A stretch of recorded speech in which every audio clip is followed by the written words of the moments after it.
தளபதி CM ஆனதுக்கு அப்புறம் என்னென்ன நடக்கும், சுத்தி இருக்கிறவங்க எல்லாம் என்ன பண்ணுவாங்க அப்படின்ற மாதிரி ஒரு இமேஜ். என்ன பண்ணுவாங்க பாப்போமா?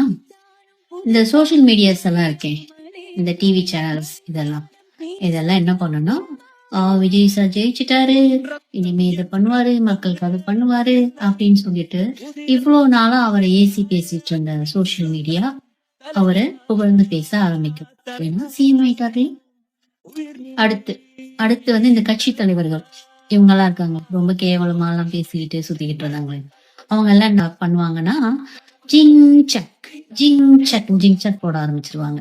ஏன்னா சொல்லுவாங்க, கூட்டத்தை பார்த்தோன்னே நாங்க முடிவு பண்ணிட்டோம், விஜய் தம்பி தான் ஜெயிப்பாருன்னு எனக்கு அப்பவே தெரியும் அப்படின்ற மாதிரி அவங்க ஜிங் சக் அடிக்க ஆரம்பிச்சிருவாங்க.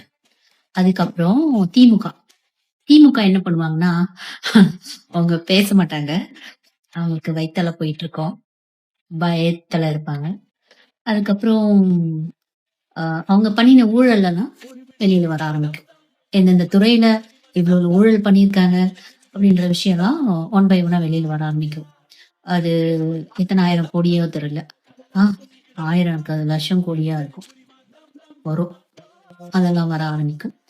ஸோ நமக்கு இந்த விஷயம் எல்லாம் பார்க்கவே கொஞ்சம் த்ரில்லிங்காகவும் நல்லா எக்ஸைட்மெண்ட்டாகவும் இருக்கும். இந்த 2026 நல்லா த்ரில்லிங்காகவும் நல்லா ஒரு விறுவிறுப்பாகவும் போகும்னு நினைக்கிறேன்.